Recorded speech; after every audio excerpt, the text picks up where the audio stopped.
and I always will. Mommy loves you so, so, so much, and I always will. Mommy loves you so, so, so much, and I always will. I want you to know that I'll never give up on you. I will always love you.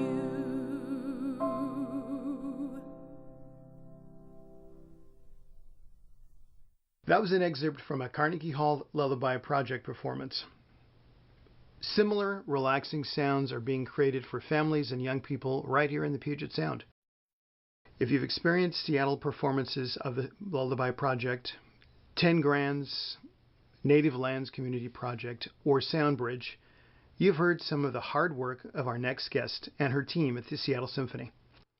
Meet Kelly Dylla, Seattle Symphony Vice President of Education and Community Engagement. Hello, Kelly. Good afternoon. Kelly, tell us about your role at the Symphony. Sure. So here at the Symphony, my department is responsible for managing and imagining programs for families, communities, and schools primarily. We do some adult education, but those are the three primary areas. So anything from implementing curriculum in schools to family concerts to working directly in the community. Tell us what a typical week is like. Well, I think the best way you could describe it is juggling plates. So a typical week involves working in all three of these different areas and really ensuring that we are able to work in the community in a really impactful way. Most of our programs are really about hands-on experiences, high-touch experiences. So myself and my staff work very hard to really connect with the community and be out there as much as possible. So why is it important to connect with the community this way? Well, with the Seattle Symphony, it really is a strategic organizational mission. We have a mission to empower people's lives through music as a whole organization. So whether that is on stage at Benaroya Hall or in a prison, that is our goal, is to empower people through music. So it's actually a really great opportunity to be able to do this in a very direct way, and very excited to do that. What does successful community engagement look like from the perspective of the Symphony? You know, there are various ways that we look at whether we've met our goal. Like, what does success look like in engaging and empowering communities? It can be various ways through seeing a parent and a child so excited to try the French horn for the first time, or actual interviews that we recently just did a video where we went to the Women's Correctional Center. And I was actually there at the prison where our musicians played for probably about 70 women. And it was a wonderful, incredible experience. But then to see the video interviews of these women and to see just how impactful that experience was really lets us know that it does absolutely make a difference. Beyond that, you know, of course, we do assessments to ensure quality program and student outcome assessments. But those are just the individual stories are just as important as the data. By the calendar, spring is just around the corner. What are some of the programs our audience should be on the lookout for? Yeah, we are right in the middle of a ton of planning for a bunch of programs that are coming up in April and May. Just for example, in 1 week in May, we have about 9,500 kids coming to the hall through our Link Up Seattle Symphony program. And this is a program where kids learn to sing and play on recorder music that they then will play from their seats at the hall. So this is really taking the school day concert to a whole nother level, and kids really come prepared. This is a culminating experience for them and really part of their own curriculum. So we have 5 concerts in 1 week, again with about 9,500 students or 150 schools. And then right around that same time, 10 Grands will be performing, and that is a concert with 10 pianos on stage featuring 10 pianists, and also featuring one of our Seattle Symphony programs. 10 Grand supports music education for Seattle Symphony and other education programs in the city, and we're just really proud to be presenting that as well.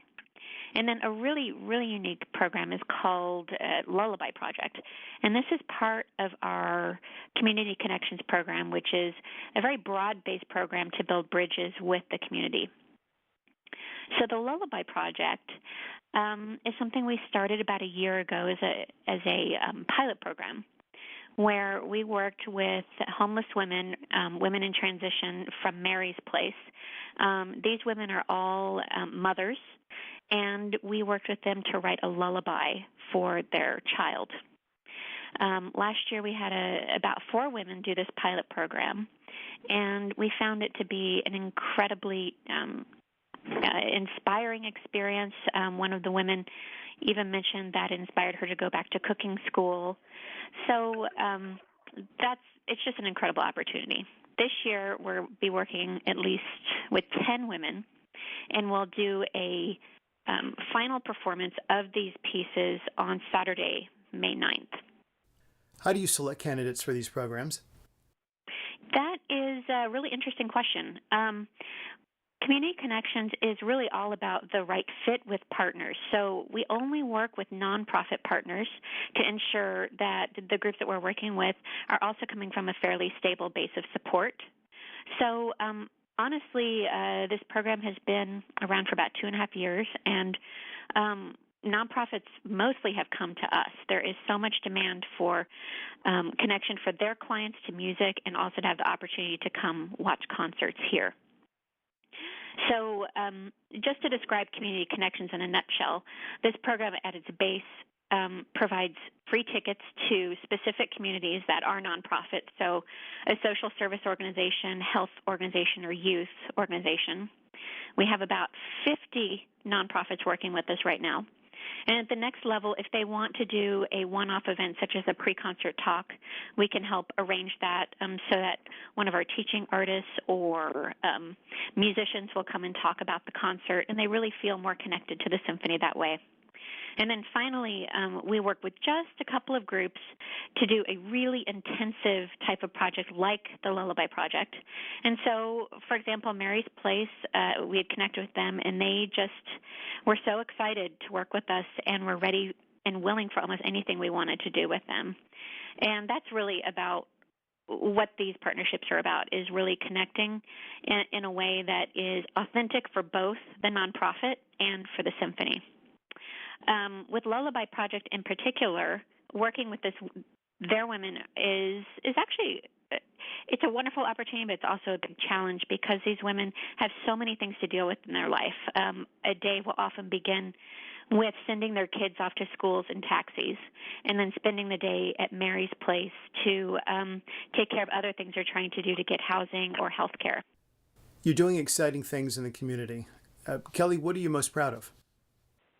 Well, that's a really hard question. I think I'd like to start off with what I'm most grateful for, and that's I'm just incredibly grateful for the opportunity to bring music to families and communities and basically the whole Puget Sound region. It's just a really great opportunity to create access points for people who might not have it, or to provide an opportunity to try a French horn for the first time if you're a young child.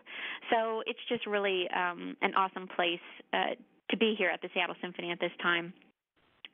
In general, about the work that we do here at the Seattle Symphony, I think it's really important to note that, there are a lot of great music organizations in town that provide violin or cello lessons or piano lessons for students. So instrumental-based learning is thriving in this town.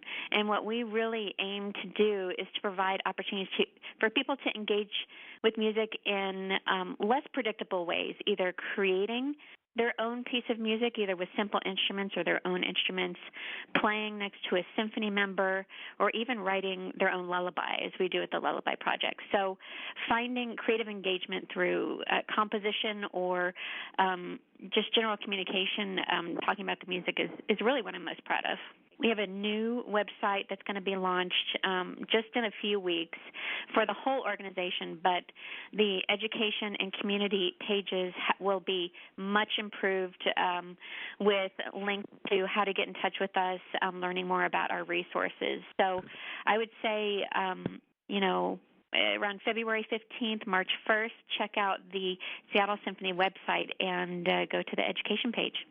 Thank you for sharing your work with us today. To learn more about how the Seattle Symphony is infusing new musical experiences in the Seattle community and upcoming events such as 10 Grands event on Friday, May 8th, please visit their website at seattlesymphony.org. You'll also find these links and more below in the Around the Piano message.